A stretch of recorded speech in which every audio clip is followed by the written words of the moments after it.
Así en general, cuéntenos en qué va a versar, de qué va a versar la conferencia, cuál va a ser el punto de vista que quiere aportar a la problemática.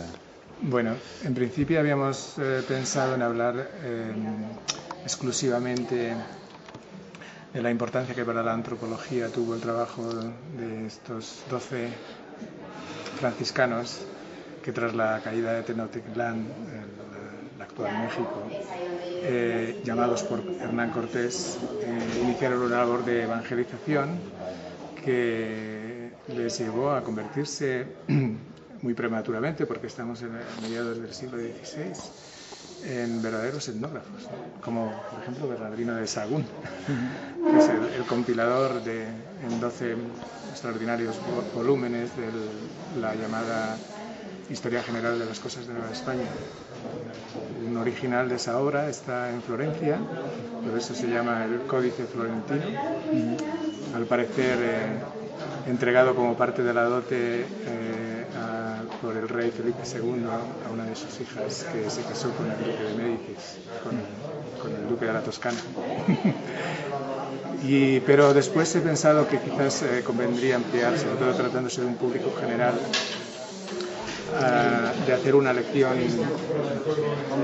introductoria, tal como yo veo debe ser o debe escribirse la historia de la antropología.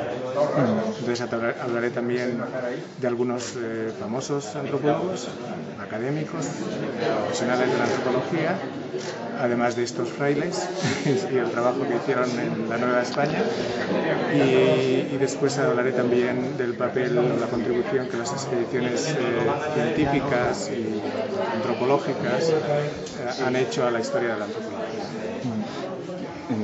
Así que será una lección muy amplia, muy extensa. No sé si vamos a tener tiempo suficiente para desarrollarlo. En concreto, en el tema de las Indias, fue un momento de plantearse hasta qué punto qué hacía humano al humano, ¿no? Si el indígena era también humano, hasta tal punto se llegaba a plantear el etnocentrismo occidental, ¿no? Claro. Bueno, todos los grandes descubrimientos han supuesto un verdadero choque en ese sentido,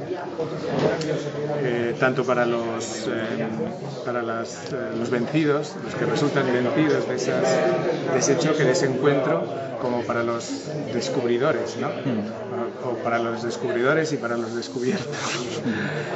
Y son entonces momentos muy importantes para la antropología. La antropología entendida como el estudio del ser humano y de la diversidad de sus culturas.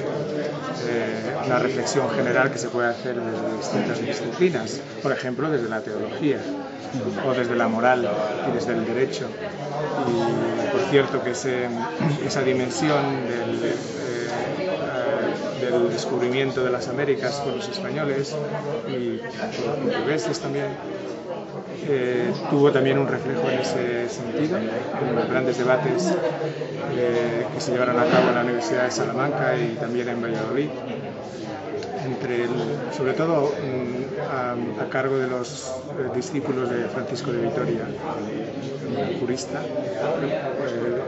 y en los que intervino, por ejemplo, Bartolomé de las Casas, en una famosa debate con Juan Ginés de Sepúlveda, que es un clérigo, un dominico. Bueno, también Bartolomé de las Casas era dominico, pero de un talante muy distinto. Era obispo de Chiapas, fue primero encomendero y después se hizo dominico y acabó siendo obispo de Chiapas en San Cristóbal de las Casas. Porque Juan Ginés de Sepúlveda no se movió de España. O sea, que hablaba simplemente en su defensa de la guerra como una guerra justa contra los indios para su incorporación a la cristiandad. Lo hacía puramente a partir de nociones teológicas y de nociones morales, no de una experiencia directa con los indios como había tenido Cristóbal de las Casas. Hay algunas voces críticas de algunos historiadores que dicen que América no fue descubierta y ya existía lógicamente. Sí, pues, ¿Cómo lo veis esto desde la etnografía?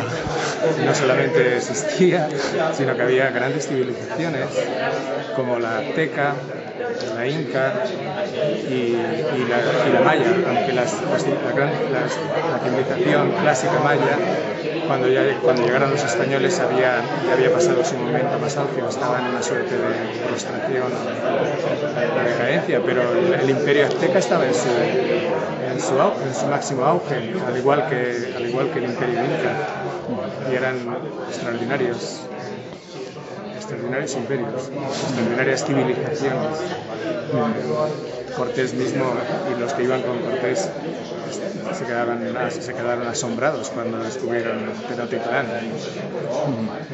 el lago. Y en este proceso de conquista, cristianización, sobre todo desde un ámbito religioso, supongo que el hecho de llegar a una cultura con un idioma totalmente distinto era un impedimento a la hora de cristianizar. ¿Cómo se hacía esta cristianización de los primeros misioneros? ¿Cómo era ese contacto? Estos 12 franciscanos, llamados por Hernán Cortés de un convento un poco al sur de las arenas de San Pedro, pero ya en Orellana es el pueblo de Hernán Cortés, ¿no?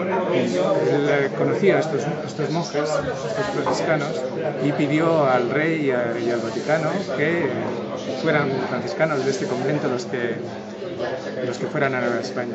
Fueron en efecto 12, por la simbología evidente, y bueno, ellos se dieron muy pronto cuenta de lo que me estaba diciendo, y por eso, entre ellos, aprendieron muy pronto el náhuatl y otras lenguas nacionales, con la intención de predicar en esas lenguas, de traducir los libros de la Biblia, los evangelios, sobre todo el Nuevo Testamento, a esas lenguas, y también de poder dialogar con su propia lengua en vez de tener que hacerlo a través de intérpretes, ¿no?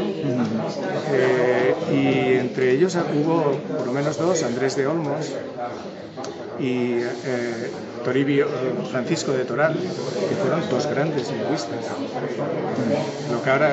Hicieron lo que ahora llamamos etnolingüística o antropología lingüística, elaborando los primeros léxicos y las primeras gramáticas de esas lenguas que no tenían una tradición escrita y que desde luego no eran conocidas en Europa. Así que estos 12 eran grandes hombres que se dieron muy pronto cuenta.